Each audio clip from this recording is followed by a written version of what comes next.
In 1876, over 2,000 horses grazed the Greasy Grass Valley, outnumbering the 1,200 Lakota and Cheyenne camped below.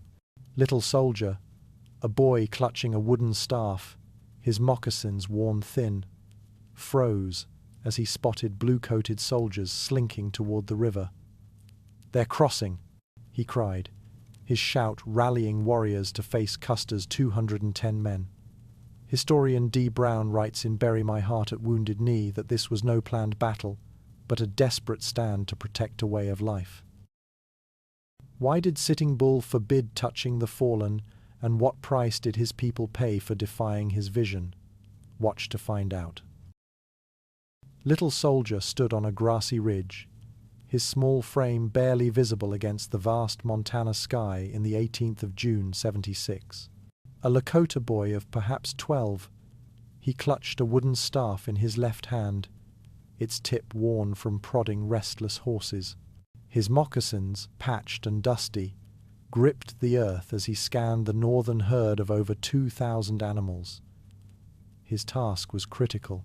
The horses, vital to Lakota survival, outnumbered the 1,200 people in the camp below. If they scattered, the community would lose its wealth and mobility. Historian Robert Utley notes that horses were the lifeblood of plains tribes, with each family owning an average of 3 to 5. Little Soldier's sharp eyes darted between the grazing animals and the horizon, aware that danger could erupt at any moment. Refuses them. His deaf-mute brother or cousin moved nearby, his hands slicing through the air with urgent gestures. Unable to hear the distant gunfire from the south, where Major Reno's attack had begun, Refuses them relied on sight and instinct. His buckskin tunic swayed as he waved both arms, signaling Little Soldier to stay alert. The boys, bound by their mother's sisterhood, shared a father from a previous marriage, making their bond complex yet unbreakable. Refuses them, later named John Sitting Bull by Buffalo Bill Cody, was no stranger to responsibility despite his disability. Lakota oral tradition, as recorded by Joseph Marshall III, praises the inclusivity of such individuals who contributed through nonverbal communication. The faint crack of carbines echoed, and Refuses them's insistent signs underscored the growing tension. Below the ridge, the Greasy Grass encampment thrived with life. Stretching along the Little Bighorn River, it housed 1,200 to 1,500 Hunkpapa, Oglala, Miniconjou, and Cheyenne. Women knelt over buffalo hides, scraping them smooth with stone tools, while children darted between tipis, their laughter mingling with the clatter of daily tasks. The camp, a vibrant mosaic of cultures, spanned roughly 2 miles, with over 400 tipis dotting the valley. Each tipi, adorned with painted symbols of hunts or battles, stood as a testament to family pride. Historian Gregory Micknow estimates that such encampments could support up to 7,000 individuals during large gatherings, though this one was smaller, focused on council rather than war. The air carried the scent of sage and cooking fires, a fleeting moment of peace. Sitting Bull sat at the heart of this community, his presence commanding yet unadorned. Clad in a simple buckskin tunic, his 2 long braids framed a face etched with the weight of leadership. Cross-legged in a council circle, he leaned forward, his hands resting on his knees, urging families to address the 1874 Black Hills encroachment. The discovery of gold had drawn thousands of American prospectors, violating the 1868 Fort Laramie Treaty, which guaranteed the hills to the Lakota. Sitting Bull's voice, steady and resolute, called for unity among non-treaty natives and those disillusioned with reservation life. D. Brown writes that Sitting Bull sought not war, but a path to preserve Lakota sovereignty. His council, held under a cottonwood tree, was a plea for survival. The camp's earlier home near Rosebud Creek, some 40 miles away, had faced a crisis. over 2,000 horses, grazing relentlessly, had stripped the valley bare, leaving no forage for the herds. With each family owning multiple animals, the camp's 1,200 people were dwarfed by their livestock. Food supplies, reliant on hunting, dwindled as game grew scarce. Historian Thomas Powers notes that plains tribes often relocated every few weeks to sustain their horses, which consumed vast amounts of grass daily. The rosebud's depletion forced a hard choice. Sitting Bull and the elders, after heated debate, agreed to seek a new site, one rich with resources to support their growing numbers. Scouts, lean and weathered, returned on swift ponies, their faces alight with news. Riding bareback, they had scouted the Greasy Grass Valley and found herds of antelope, numbering in the hundreds, roaming the lush plains. The Little Bighorn River, winding through the valley, offered fresh water and ample grass for the horses. Their report, delivered to the council with gestures and rapid Lakota, sparked hope. The promise of abundant game was critical, as a single antelope could feed a family of 5 for days, per archaeological studies of plains diets. The decision was unanimous. The camp would move to the Greasy Grass, a journey that would unknowingly lead to history's crucible. Families worked in unison, dismantling tipis with practiced ease. Women folded buffalo hide covers, securing them to travois, wooden frames dragged by sturdy horses. The procession, stretching over a mile, moved under a clear June sky, with dust rising from the hooves of 2,000 animals. Children walked alongside, carrying small bundles, while elders rode ponies, their faces set with determination. The journey, covering 40 miles, took 2 days, with the camp reforming along the Little Bighorn's banks. Historian Vine Deloria Jr. describes such migrations as acts of resilience, blending practicality with spiritual connection to the land. The Greasy Grass welcomed them with promise, unaware of the storm approaching. D. Brown, in his seminal work Bury My Heart at Wounded Knee, captures the essence of Sitting Bull's gathering. It was not a war council, as some historians claim, but a desperate effort to protect a way of life. The 1874 Black Hills violation had driven many from reservations, swelling the camp with individuals seeking freedom.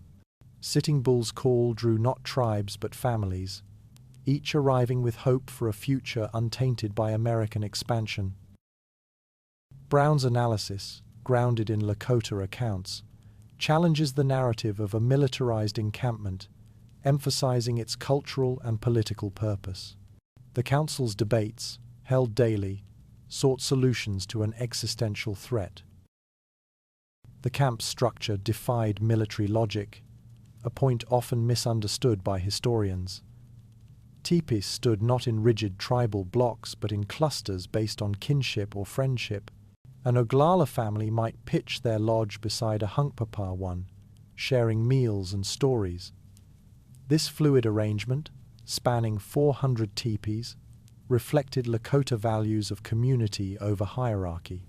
Joseph Marshall III notes that such encampments prioritized social bonds, with no equivalent to Western military units. Historians who map the camp as Oglala here, Hunkpapa there, impose a false order, ignoring the organic unity that defined the Greasy Grass. The camp was a living tapestry, woven from shared purpose. Sitting Bull's Hunkpapa band, numbering around 400, anchored the encampment. Their tipis, clustered near a gentle bend in the Little Bighorn, glowed with painted buffalo hides depicting hunts and visions. Each lodge housed extended families, often 10 to 15 people, creating a tight-knit community. The Hunkpapa, as the largest group, held sway in council, but their influence stemmed from Sitting Bull's moral authority, not coercion. Robert Utley estimates that the Hunkpapa's size and cohesion made them the camp's backbone, a fact that would prove critical when battle erupted. Their vibrant presence, marked by song and ceremony, embodied the Lakota spirit on the eve of the 25th of June, 1876. 4 Rose, one of Sitting Bull's wives, stood near the heart of the Greasy Grass encampment, her hands deftly adjusting a beaded cradleboard strapped to her back. Her dark eyes, sharp and unyielding, scanned the northern ridge where her son, Little Soldier, tended the horses. Clad in a doeskin dress adorned with quillwork, she moved with purpose, her braided hair swaying as she navigated the bustling camp. The cradleboard, a Lakota tradition, held a young child, likely no more than a year old, symbolizing her dual role as mother and caretaker. Historian Thomas Powers notes that women like 4 Rose were the backbone of plains camps, managing households while men hunted or counseled. Her gaze lingered on Little Soldier, a boy tasked with guarding the camp's 2,000 horses, aware that any disturbance could spell disaster. Seen by her nation, 4 Rose's sister and Sitting Bull's other wife sat nearby, her hands steady as she stitched a moccasin with sinew thread. Her buckskin skirt spread around her, and a bone awl rested in her lap, its tip glinting in the June sunlight. Despite the growing unease in the camp, her movements remained calm, a testament to her resilience. The sisters, bound by blood and marriage, shared a complex family history, each bringing a son from a prior union with a man named Burlouse. Seen by her nation's son, refuses them, was deaf-mute, yet vital to the camp's rhythm. Joseph Marshall III writes that Lakota women often balance domestic tasks with vigilance, ready to protect their families at a moment's notice. Her steady hands belied the tension rippling through the 1,200-person encampment. Around the camp's edges, members of the Strong Heart Society patrolled, their feathered headbands swaying as they walked. These Lakota men, chosen for their bravery and generosity, carried lances or rifles, their eyes scanning the horizon. Their role was not merely to fight, but to provide and protect, ensuring the camp's safety and sustenance. Clad in breechcloths and leggings, they moved with quiet authority, their presence a reassurance to the 400 Hunkpapa tipis clustered nearby. The Strong Heart Society, numbering perhaps 50 men, embodied Lakota values of honor over aggression. Robert Utley emphasizes that such societies were communal pillars, not militarized units, with members selected through acts of compassion, like sharing food with the needy. Their patrols on the 25th of June, 1876, were routine, unaware of the storm about to break. Lakota tradition, as articulated by historian Joseph Marshall III, underscores the true nature of groups like the Strong Heart Society. Far from being warrior bands, they were caretakers of the people, responsible for the camp's welfare. Marshall's work, rooted in Lakota oral accounts, reveals that membership required not just courage, but generosity, such as giving horses to the poor. The Strong Heart men, often in their 20s or 30s, trained to hunt, scout, and defend, but their primary duty was to ensure no family went hungry. In a camp of 1,200 to 1,500, where resources like antelope or buffalo could dwindle, their role was vital. This perspective challenges Western narratives that paint all Lakota societies as warlike, offering a nuanced view of a culture centered on community. On the 25th of June, 1876, the calm shattered. Major Marcus Reno, leading 175 U.S. soldiers, charged from the south, their carbines flashing as they targeted the Hunkpapa village. The attack, launched at midday, aimed to disrupt the camp's core, where Sitting Bull's 400 followers resided. Reno's men, mounted on bay horses, rode in tight formation, their blue coats stark against the green valley. Each soldier carried a Springfield carbine, capable of firing 10 rounds per minute, a formidable threat to the unprepared camp. Gregory Micknow's research indicates Reno's assault killed at least 10 Lakota in its opening moments, sowing panic. The suddenness of the attack, planned as part of Custer's broader strategy, caught the camp off guard, its people focused on counsel and survival. Chaos erupted as women screamed, clutching children and fleeing toward the river. Some dropped baskets of roots, others shielded infants in their arms. Warriors, many bare-chested in the summer heat, seized bows, lances, and Winchester rifles, rushing to meet Reno's advance. Dust rose in clouds, mingling with the thunder of hooves and the crack of gunfire. The Hunkpapa, numbering about 200 fighting men, rallied quickly, their shouts echoing across the 2-mile encampment. Vine Deloria Jr.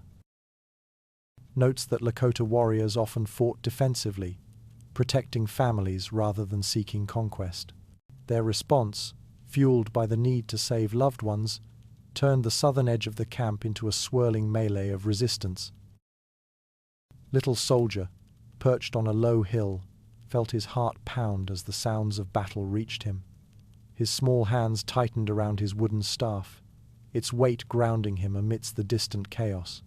Tasked with guarding the northern horse herd, he could not join the fight, yet the crack of Reno's carbines, perhaps a mile away, filled him with dread. The herd, over 2,000 strong, stirred restlessly, sensing the upheaval. Losing even 100 horses would cripple the camp's mobility, a fact underscored by Thomas Power's analysis of plains warfare. Little Soldier's role, though far from the fray, was no less critical. His young eyes flicked between the herd and the southern smoke, torn between duty and fear. Refuses them, unable to hear the gunfire, stood nearby, his hands tracing the shape of a galloping horse in the air. His sign language, rapid and precise, urged Little Soldier to focus on their task.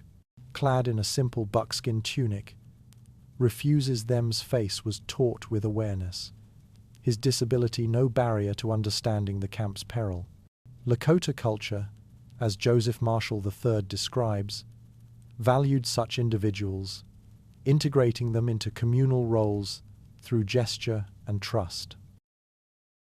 Refuses them's signals, learned from childhood, were as clear as spoken words.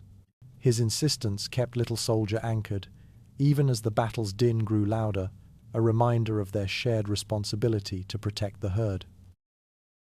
From his vantage point, Little Soldier's gaze shifted eastward, toward Deep Ravine, a gully near the river's edge.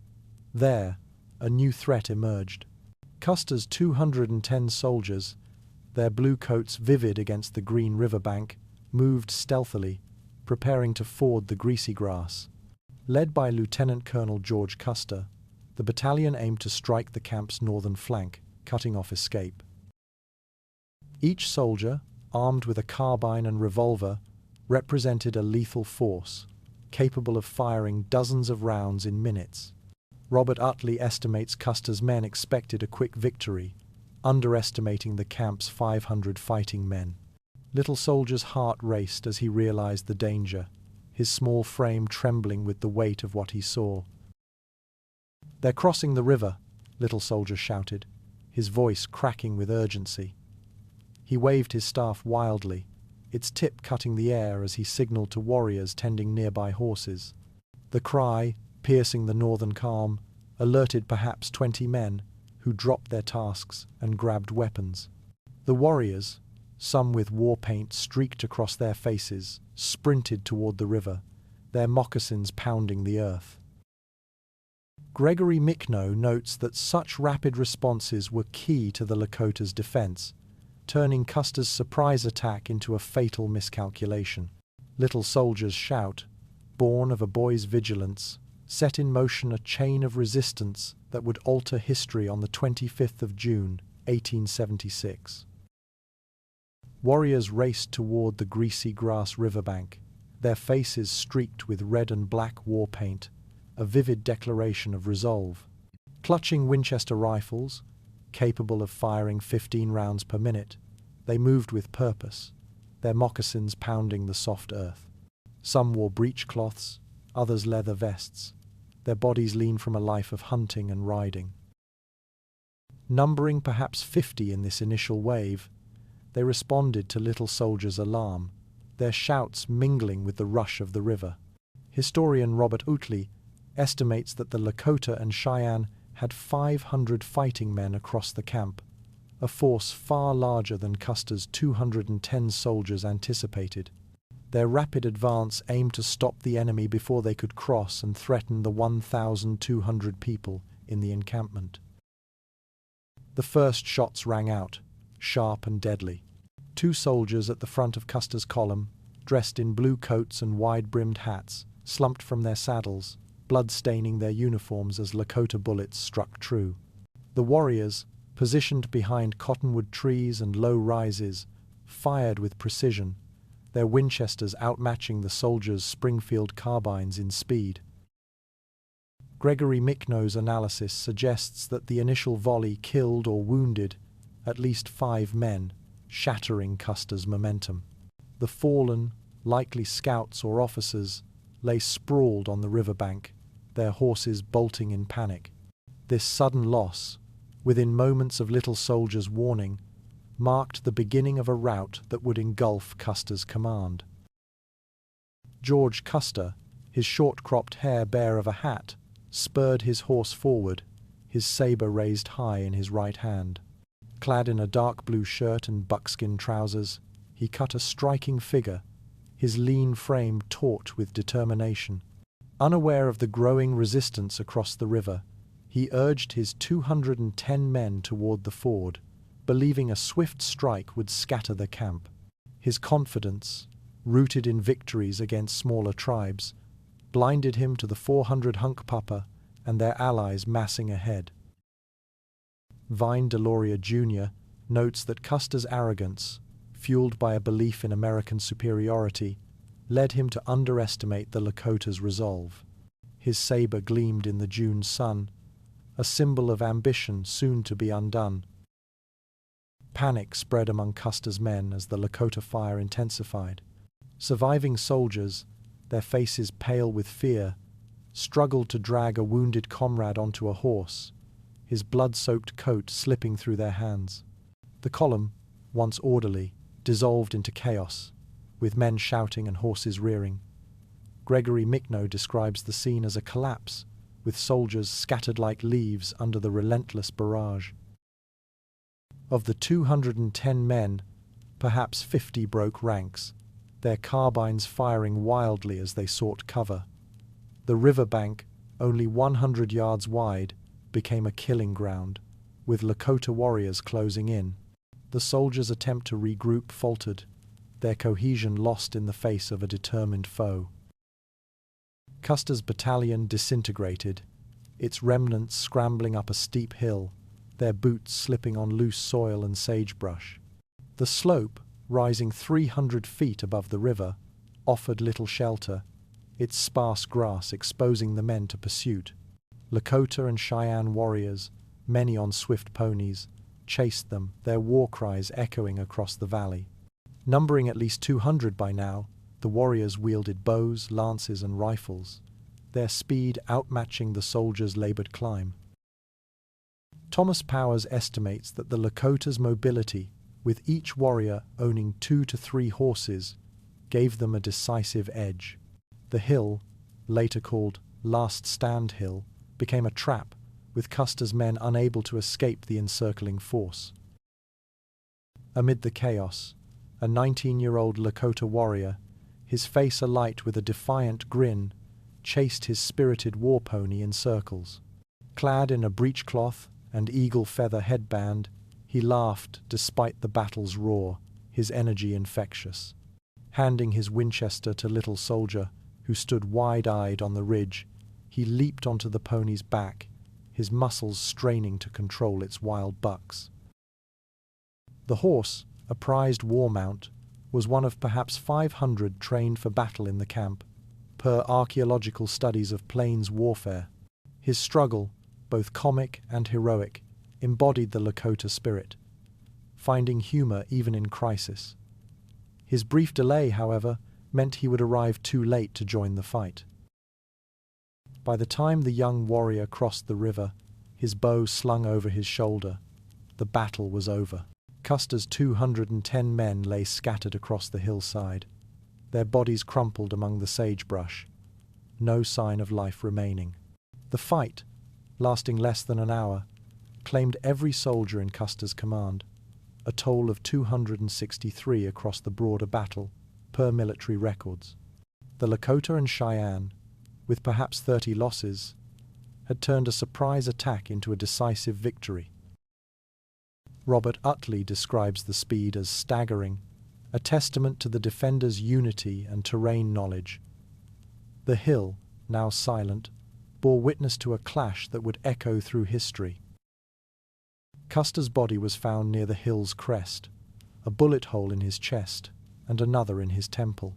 Unlike his usual flamboyant buckskin jacket, he wore a plain blue shirt and trousers, his hair cropped short, barely recognizable as the famed cavalryman. His body, one of 210 on the slope, lay untouched by the Lakota, a stark contrast to others stripped of gear. The wounds, particularly the temple shot, sparked debate. Joseph Marshall III notes that Lakota accounts suggest Custer, or a relative, inflicted the head wound to avoid capture, a practice not uncommon among soldiers facing defeat. The absence of his iconic attire, possibly a tactical choice, added to the mystery of his final moments. Lakota tradition held that the temple wound marked Custer as a coward, unfit for the honor of scalping or looting. Warriors, guided by spiritual beliefs, believed taking trophies from such a man would taint their own courage. Of the 210 fallen, many were stripped of weapons or clothing, but Custer's body remained intact, his revolver still holstered. Vine Deloria Jr. explains that Lakota spirituality viewed cowardice as a spiritual stain, to be avoided at all costs. The warrior's restraint, rooted in this code, contrasted with the mutilation of other bodies, a practice Sitting Bull had forbidden but some ignored. The decision to leave Custer untouched reflected a deeper Lakota ethos, one of honor over vengeance. While some warriors, in the heat of victory, took scalps or rifles, the majority respected the belief that a coward's possessions carried negative energy. Thomas Powers notes that such practices were not universal, but guided by individual and communal values.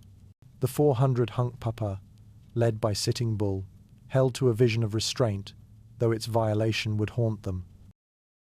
Custer's body, lying under the June sky, became a symbol of both defeat and the Lakota's complex moral code, one that history often overlooks. Before the battle, Sitting Bull shared a sacred vision with his people, his voice steady under the cottonwood trees. He warned the 1,200 Lakota and Cheyenne in the Greasy Grass camp not to touch the bodies of fallen soldiers.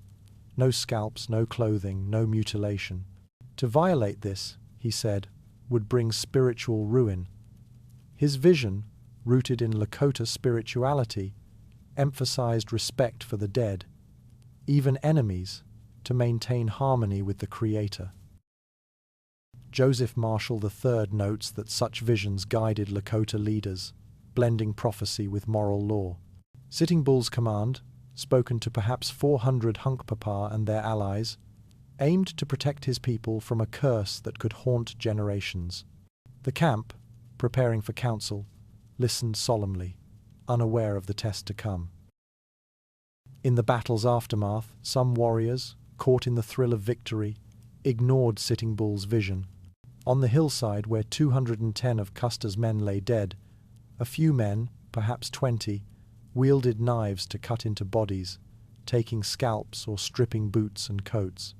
Rifles and revolvers, prized for their firepower, were gathered from the fallen, with an estimated 100 weapons collected, per Gregory Micknow's research. This defiance, driven by anger or tradition, broke the spiritual boundary Sitting Bull had set. Vine Deloria Jr. explains that while scalping was a historic Plains practice, it was not universal, and leaders like Sitting Bull sought to curb it in specific contexts. The warrior's actions, though limited, sowed seeds of future sorrow. Sitting Bull rode slowly through the battlefield, his black horse stepping carefully among the 263 fallen soldiers. His face, framed by long braids, was grim, his buckskin tunic dusty from the day's chaos. As he surveyed the mutilated bodies, some slashed or stripped, he knew his vision had been broken. The sight of scalps hanging from warriors' belts or bloodied uniforms cast aside confirmed the violation. Robert Utley writes that Sitting Bull's leadership blended spiritual and practical wisdom, and this moment tested both. With over 400 tipis behind him, housing families now celebrating victory, he alone bore the weight of foresight, understanding that the desecration would invite retribution. His silence spoke louder than words. Sitting Bull's prophecy was chilling.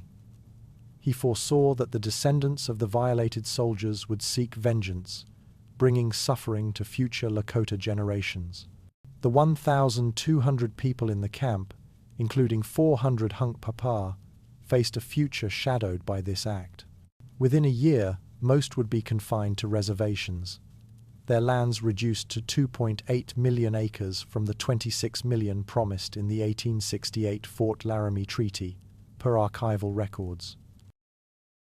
Thomas Powers notes that Sitting Bull's prediction reflected a deep understanding of American resolve, fueled by grief and outrage over the Little Bighorn losses.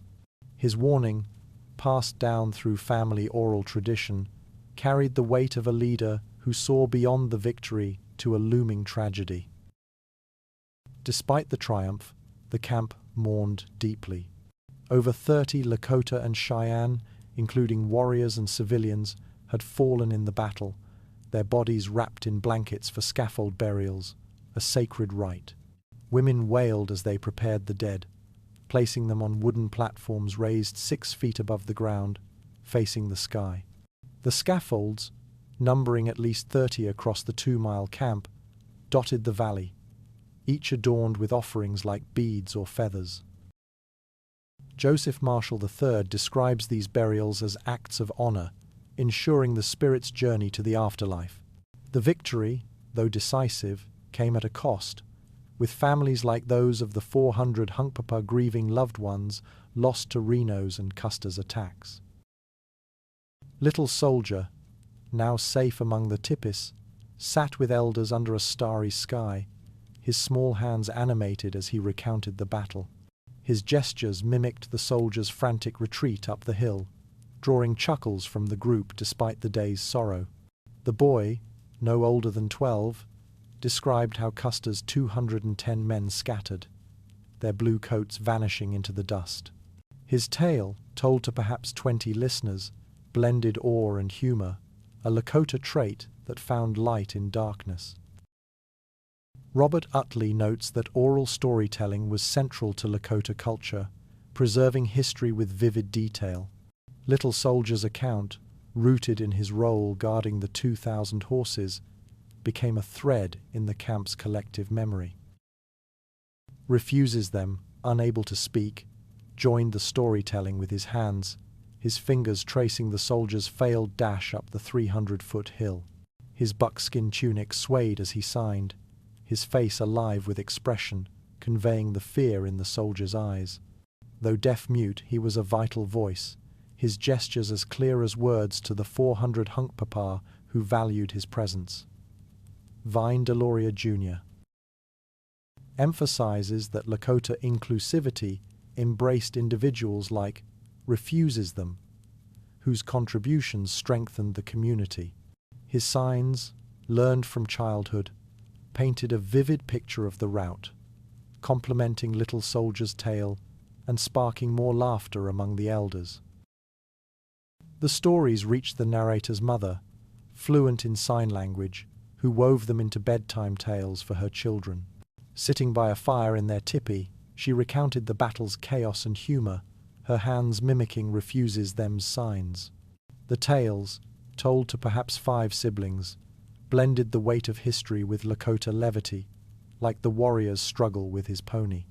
Joseph Marshall III writes that such narratives preserved Lakota identity, passing knowledge across generations.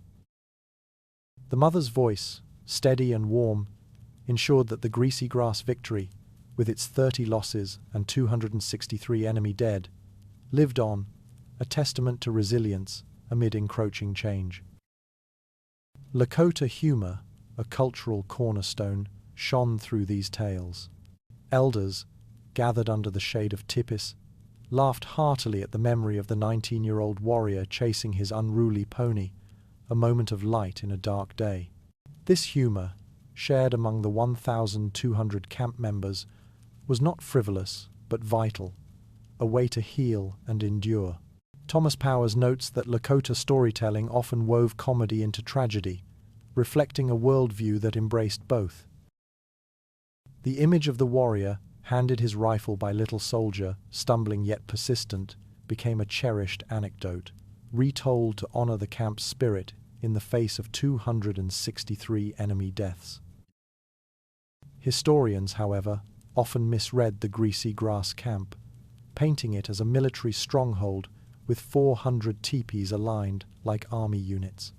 Lakota oral accounts, carried by voices like little soldiers, refute this, revealing a fluid community of 1,200, driven by family ties.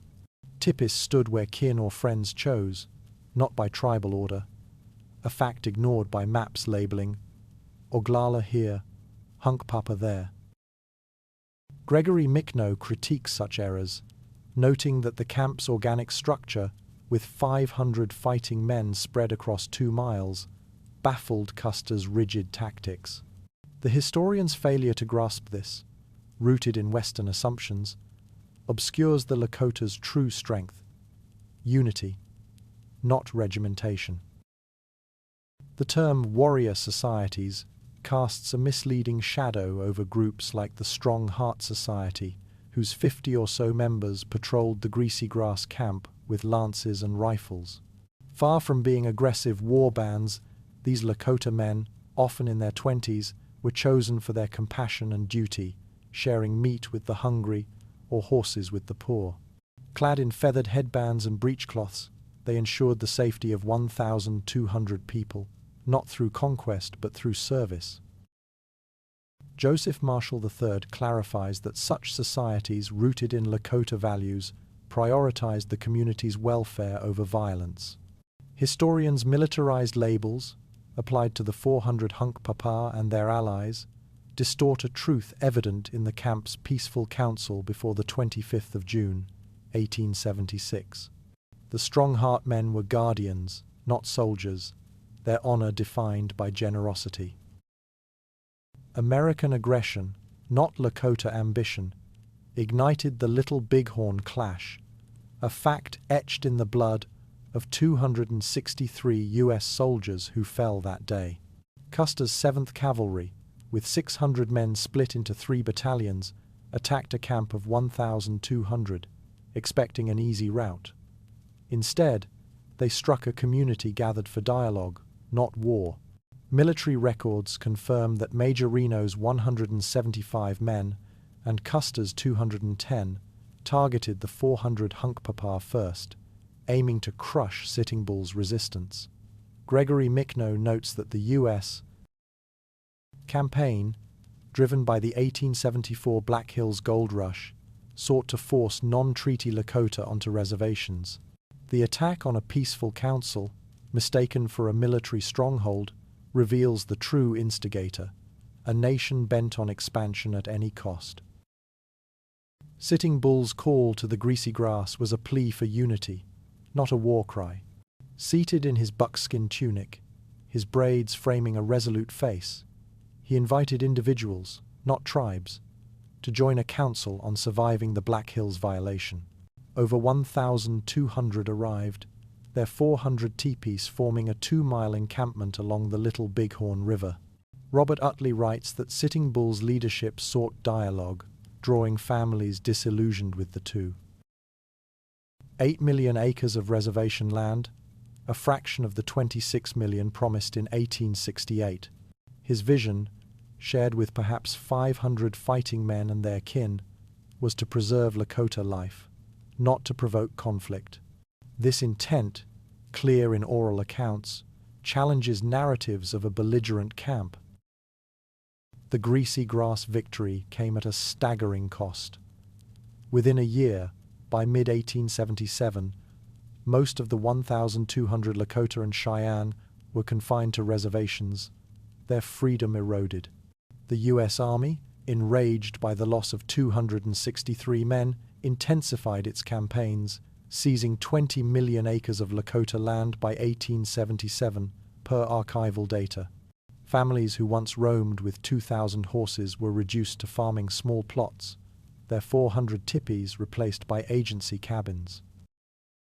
Thomas Powers describes this as a deliberate dismantling of Plains culture, with Sitting Bull himself fleeing to Canada before surrendering in 1881. The battle's triumph, though heroic, marked the beginning of a relentless erosion, a price Sitting Bull foresaw in his violated vision.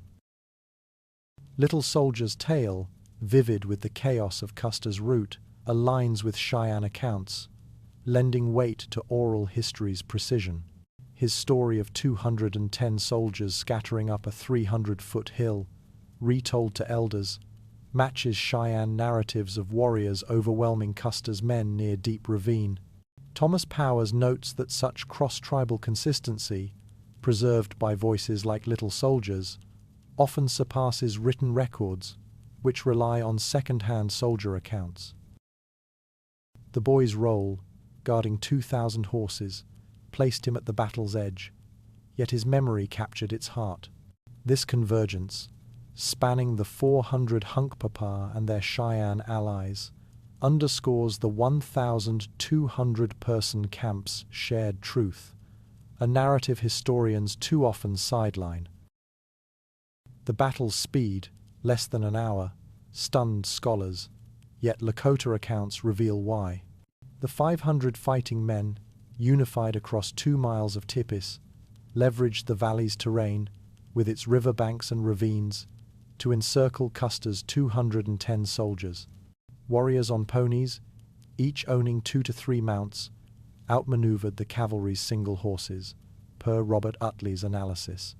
The camp's organic structure, with 400 Hunkpapa at its core, allowed rapid coordination, unlike Custer's rigid columns. Gregory Michno estimates that 200 warriors joined the northern fight after repelling Reno's 175 men, overwhelming Custer in minutes. This unity, born of kinship, not command, turned the Greasy Grass into a graveyard for the 7th Cavalry. Sitting Bull's leadership, steeped in spiritual foresight, stood in stark contrast to Custer's reckless ambition.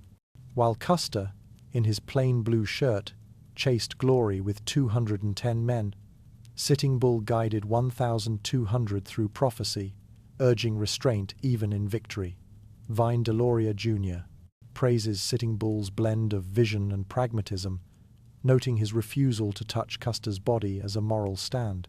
His council, held for 400 Hunkpapa and others, sought peace until attacked, a fact lost in tales of savagery. Custer's defeat, costing 263 lives, stemmed from underestimating a leader whose strength lay in wisdom, not weapons, a lesson etched in the 300-foot hill's silent scars. The Lakota's restraint toward Custer's body, untouched among 210 fallen, reflected a complex honor code. Believing his temple wound marked cowardice, warriors left his revolver and clothes, fearing spiritual taint. This choice, rooted in a belief that a coward's possessions harm the taker, spared Custer the fate of others, with 100 rifles and scalps taken, per Michno's counts. Joseph Marshall III notes that such codes, guiding the 400 Hunkpapa, were often misread as cruelty by sensationalized accounts. The restraint, a quiet act of principle amid the battle's fury, reveals a culture far deeper than the stereotypes that followed. Today, the the Greasy Grass remains sacred to the Lakota, its valley a monument to resistance and loss. The site, where 1,200 once camped with 2,000 horses, draws thousands yearly. Its 400 Hunkpapa tipis, now a memory. Little Soldier's voice, carried through generations, keeps the story alive, a testament to the 30 fallen Lakota and Cheyenne honored on scaffolds. Robert Utley calls the battlefield a living archive, where oral history challenges written myths. For the Lakota, it is a place of pride, where 500 warriors stood against 263 invaders, their sacrifice echoing in every sagebrush-covered hill. What endures is the Lakota spirit, unbroken despite the loss of 20 million acres and a way of life. Laughter, like that of elders retelling the pony-chasing warrior's tale, binds the 400 Hunkpapa's descendants. Courage, shown by 500 men defending 1,200, fuels their resilience. Memory, carried by Little Soldier's words, preserves their truth against efforts to rewrite it. Vine Deloria Jr. writes that this spirit, rooted in the Greasy Grass's dust, defies erasure. The Lakota, through 263 enemy deaths and 30 of their own, crafted a legacy of defiance, one that speaks to all who honor their stand. The Greasy Grass battlefield, once alive with the voices of 1,200 Lakota and Cheyenne, now lies quiet, its hills holding the weight of a fleeting victory. Sitting Bull's vision, urging restraint, was broken by the actions of a few, and the cost, as he foresaw, fell on generations, with 20 million acres lost and a culture confined. Yet the spirit of the 400 Hunkpapa and their allies endures, carried in Little Soldier's tales of 263 fallen foes and 30 mourned kin. Laughter, courage, and memory weave a legacy that defies erasure. The Lakota's stand, preserved through oral truth, remains a testament to a people who fought not for glory but for life itself.